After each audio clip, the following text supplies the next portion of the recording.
amis Scorpions, pardon, très heureuse de vous retrouver pour votre tirage général. Ceux qui me découvrent, soyez les bienvenus, cette chaîne est la vôtre. J'espère que vous allez tous très bien, en tout cas votre tirage semble très prometteur. Nous avons une arcane majeure, 2 ici, 2, le hiérophante et le soleil inversé. On a quand même la roi d'épée, la roi de bâton inversée. On a la reine de bâton, on a la page de denier, il y a du denier, il y a de l'épée, il y a de l'intellect, il n'y a pas trop d'émotions, pour l'instant. Vous entrez en tout cas avec ce désir, avec cette impulsion, ou c'est la façon dont vous vous montrez, avec la carte du hiérophante. Alors ce pape-là que l'on voit, c'est quelqu'un qui est dans les usages, les coutumes, les conventions, la rigidité, la rigueur. C'est une carte un peu froide, ou plutôt de personnes qui gardent la tête froide.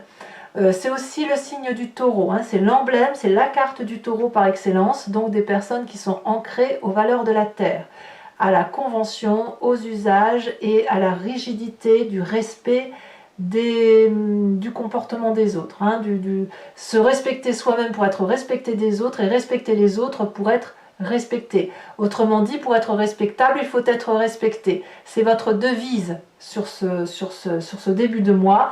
Et effectivement, ça traduit aussi une personne qui est dans la transmission de cette connaissance conventionnelle. Et ça peut aussi traduire, si on est dans les sentiments, d'un désir d'union, d'un désir de mariage, mais toujours dans le respect des conventions, des usages et des coutumes.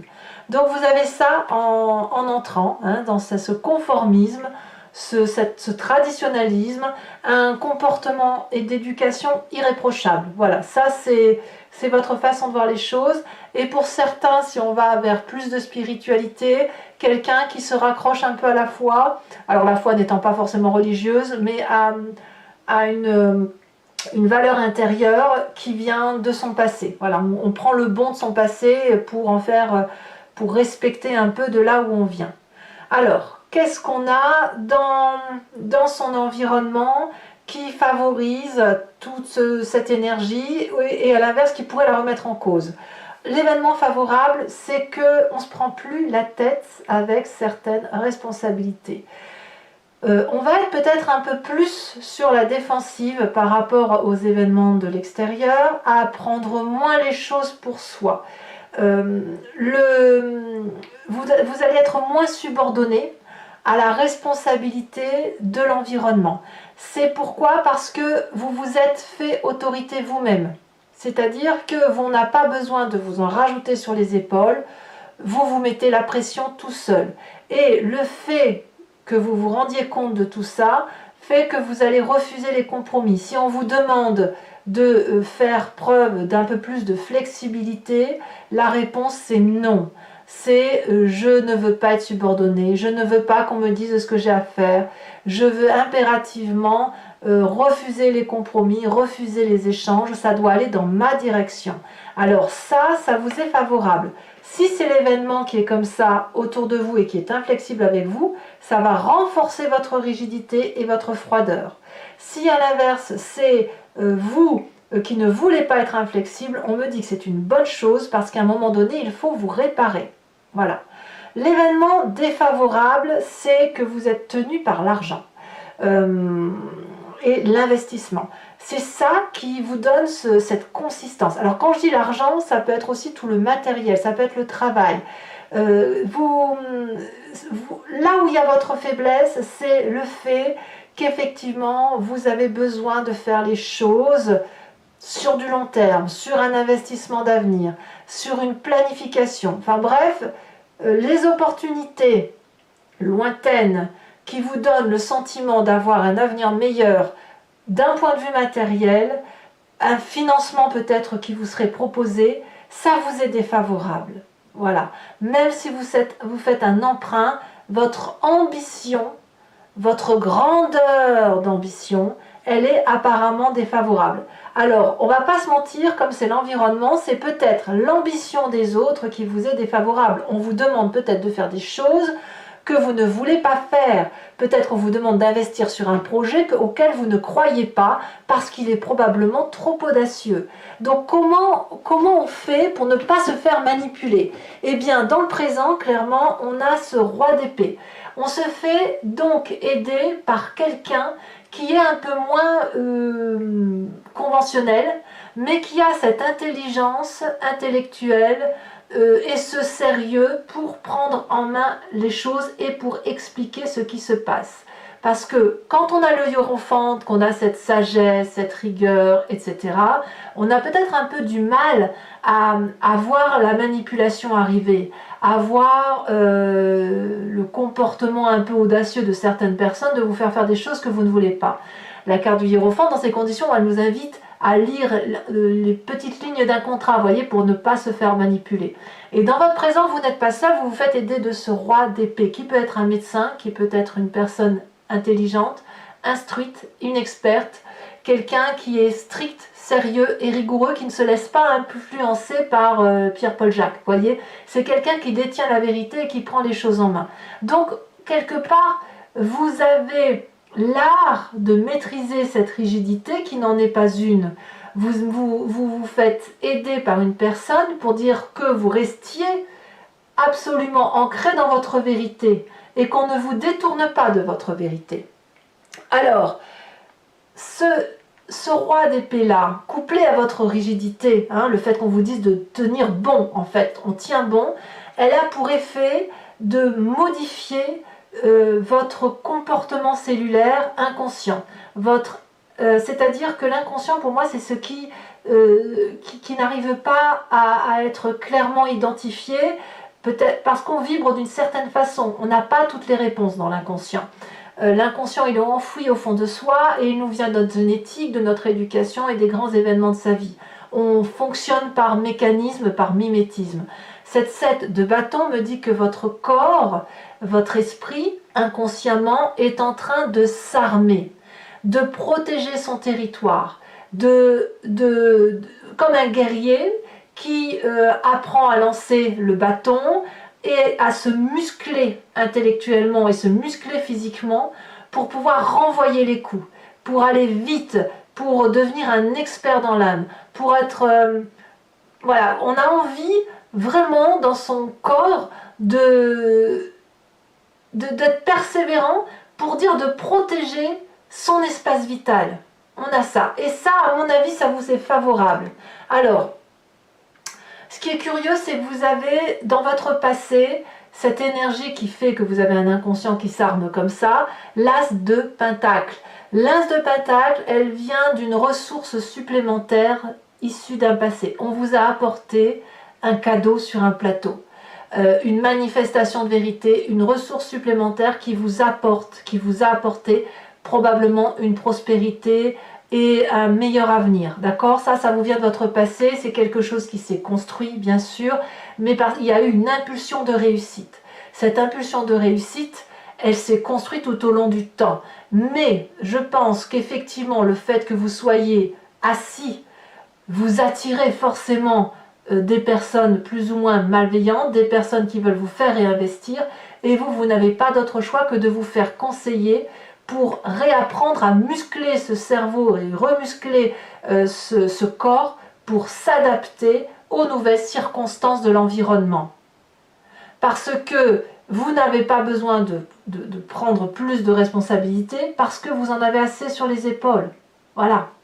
Alors, qu'est-ce qui va se passer dans l'arrivée très très proche, dans quelques semaines, peut-être même ça va être une surprise, ça va tomber dessus, et peut-être que ce ne sera pas au mois d'août, mais un petit peu, ça peut être décalé, ou ça peut être déjà passé parce que les énergies circulent très vite. On a cette cavalier de bâton, ce roi de bâton inversé.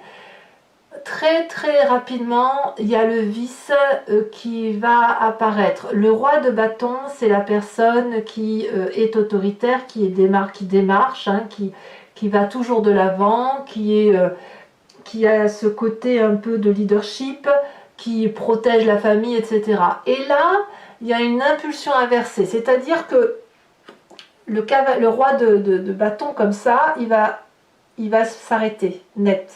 Il va arrêter de donner. Il va arrêter de vouloir gagner pour les autres. il va arrêter de protéger. Pourquoi? Parce qu'à mon avis, votre protection, elle doit vous concerner vous. Vous vous êtes trompé en pensant que c'était vous qui pouviez toujours apporter aux autres. Alors que là, on me dit qu'il faut impérativement se faire aider pour reprendre la maîtrise de ses affaires. Voilà. Alors, dans votre état d'esprit, bah forcément, si on vous ouvre l'esprit, voilà, si on vous montre la vérité sous un autre angle, eh bien, vous allez ralentir la cadence et vous n'allez plus apporter des cadeaux aussi facilement. Alors, ça peut traduire aussi une forme d'irresponsabilité, hein, c'est clair, mais il y a aussi un perfectionnement à inverser la vapeur. C'est-à-dire que une irresponsabilité, elle est calculée, si vous voulez. Quand on se met en colère et qu'on dit ben, puisque c'est comme ça, je vais agir différemment, je vais moins donner, je vais penser à moi, je vais être égoïste, c'est une forme d'irresponsabilité parce qu'on se met en retrait. Mais quand c'est fait de façon passagère, eh bien c'est une façon de reprendre la maîtrise des choses et de s'apporter des cadeaux pour soi tout seul, de ne pas les apporter aux autres, de ne pas apporter sur un plateau un cadeau béni, sous prétexte que nous on en attend un. Vous voyez, c'est ça l'idée. Alors, que vous dit la famille et les amis? Là, clairement, on a du feu. Le feu, c'est le bélier, le lion, le sagittaire. Vous l'avez en ascendant, en signe lunaire. Et si vous êtes déjà en train de regarder votre ascendant ou votre signe lunaire, ça, c'est votre signe solaire peut-être. La reine de bâton, c'est la générosité. C'est la personne qui est sociable, élégante, la personne avec qui on aime discuter, la confidente. C'est la personne qui est passionnée, vive et optimiste. Donc, dans la famille et les amis, ainsi qu'une personne autour de soi dans son présent, nous donne cette capacité de rester ancré sur ses valeurs de vie. Voilà. Et ces valeurs de vie, elles vont probablement écarter ou mettre à jour la méfiance qu'il est temps de voir par rapport à l'environnement. Alors, cette maîtrise d'art va avoir une conséquence très importante sur vous, sur cette fin de mois. On a la 10 d'épée inversée. C'est fini. Vous tournez la page du poids des responsabilités. Regardez, je remets cette carte à l'endroit. Regardez le nombre d'épées qui ont été plantées dans le dos de cette personne. Elle a continué à marcher jusqu'à ce qu'elle ait cette 10e épée sur elle. Jusqu'à l'effondrement. Vous avez été effondré et on vous a assassiné d'une certaine façon. Avec la reprise du contrôle, avec cette maîtrise sur vous, eh bien, vous tournez une page, vous réalisez que c'est fini, qu'on ne vous aura plus, et quelque part, vous vous réparez. Vous prenez des leçons de partout. Vous régénérez votre corps, votre inconscient, vous le remusclez, et enfin, vous faites la paix avec votre tête. Et ça va vous faire du bien. Et quand bien même vous détectez un comportement parano chez quelqu'un, ben ça va vous faire du bien. Quelquefois on se dit « Oh mais non, j'abuse, je pense mal, c'est moi qui pense mal ». Ben en fait non, dans votre environnement il y a bien des gens comme ça. Conséquence de vos actions et de vos pensées sur l'environnement, eh bien c'est la déception, c'est la fin d'une forme de gratification, c'est fini, ça va créer une forme de pessimisme, de doute, peut-être qu'on va essayer de vous dire « Oh là là, il n'y a pas de joie avec toi », peut-être que ça va bloquer certains comportements joyeux vis-à-vis de vous, on va peut-être encore tenter de vous en retirer un petit peu, mais ce n'est pas grave, l'important c'est que vous soyez réparés, et si ça enlève de la joie un peu aux autres, eh bien c'est un peu de joie que vous prenez, c'est une nouvelle redistribution des énergies quantiques, des énergies environnementales, voilà. Allez, mes amis scorpions, je pense qu'il est temps d'approfondir votre tirage. Je vais le faire avec le tarot du dragon celtique. Donc si ça vous intéresse, et je me répète toujours pour ceux qui ne me connaissent pas ou qui ne savent pas trop bien comment aller sur Vimeo, je fais l'approfondissement de ce tirage sur Vimeo. Si vous voulez me rejoindre, vous cliquez sur le lien qui est en description. Vous êtes renvoyé sur le site en question et notamment sur la playlist de votre signe. Vous pouvez alors choisir sur location pour avoir accès à cette vidéo ou à n'importe quelle autre vidéo de votre choix, ou sur l'abonnement pour avoir accès à toutes vos vidéos générales et sentimentales de votre playlist. Cet abonnement sur la playlist, elle vous donne accès à toutes les vidéos présentes dans la playlist, donc c'est sur l'année, d'accord ? L'abonnement, ce que vous devez savoir, c'est que ça se renouvelle tous les mois, mais que vous êtes libre de l'annuler à chaque instant, de ne rien prendre du tout, de rester sur la location si ça vous parle. Allez, maintenant j'ai vraiment envie d'aller approfondir votre tirage parce que cette maîtrise-là que vous avez, moi j'aime beaucoup. Cette régénération pour vous, le recentrage sur votre personne, j'aime beaucoup, beaucoup. Allez.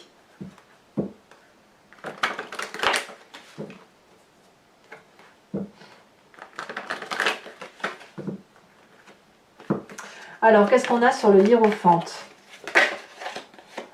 La papesse. C'est énorme. On a deux personnes. La papesse, c'est le féminin du hiérophante. Hein. Donc, c'est des énergies intuitives. Certaines sont pragmatiques avec le pape. Les autres, ce sont des réflexions que l'on a à l'intérieur de soi sans vraiment savoir pourquoi. Ensuite, sur l'événement défavorable, l'as de coupe. Favorable, as de coupe, pardon. Événement défavorable, reine de bâton. Donc, il y a quelque chose dans la famille et les amis qui est un petit peu trop autoritaire. Le présent, la 2 d'épée.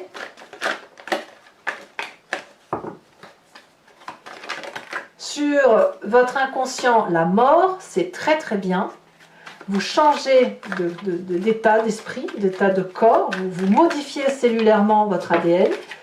Et ça, c'est une bonne chose, vous le faites par vous-même en fait. Hein. On a ici une carte qui essaie de retomber, la 3 d'épée. Sur le passé, on a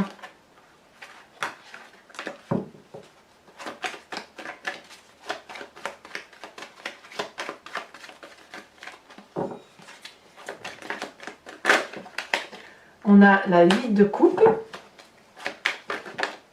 Sur le futur proche, qui peut être une surprise, la 7 de bâton. 7 de bâton que l'on retrouve ici, hein, dans votre inconscient. Non, ça c'est le futur proche. Donc sur l'état d'esprit, on a la 6 de coupe. Ouais, vous réglez en plus une histoire du passé. Incroyable. Sur la famille et les amis, alors on a cette reine de bâton. Qu'est-ce qu'on a sur elle?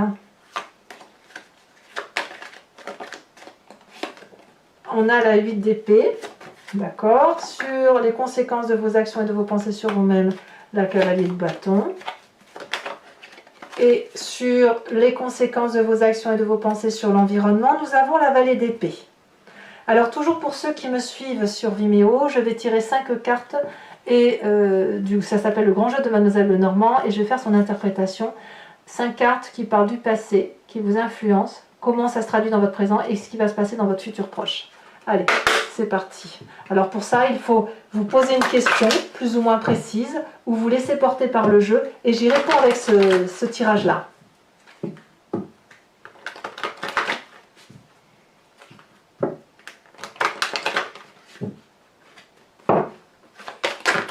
Donc là.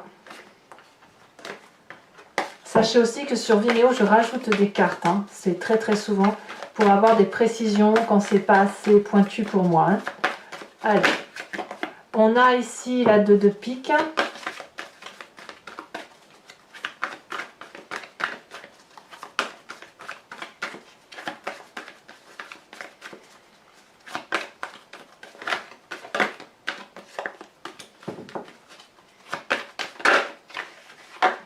On a la 6 de cœur. Vous vous présentez pour le grand jeu de Mademoiselle Lenormand avec cette carte.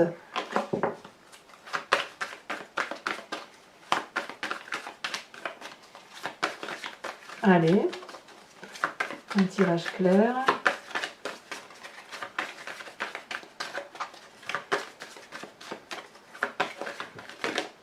Hop, on a ici la roi de carreau. Et enfin, 2 autres cartes. Nous avons la dame de trèfle et la dernière carte.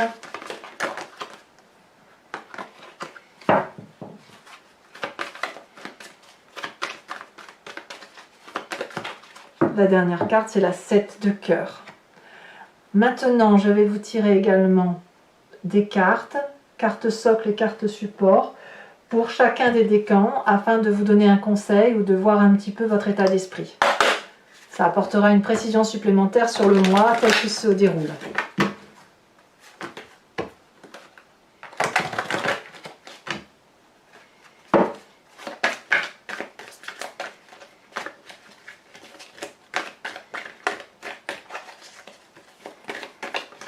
Alors, un message clair ici pour mes amis Scorpion du premier décan. On parle de stupidité. Le deuxième décan, on me parle de chef. Et le troisième décan, on me parle de l'homme. Allez, carte support. Donc là, j'en mets une pour que vous ayez une ligne directrice et les précisions viennent sur Vimeo.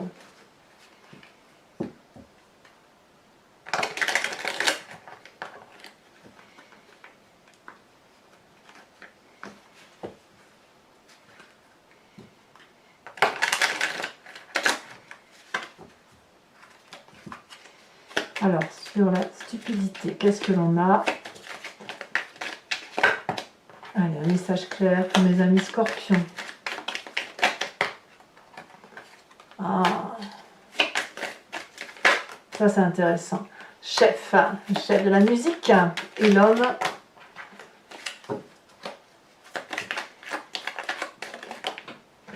L'homme, oh, d'accord, par sombre, par clair. Allez, mes amis Scorpions,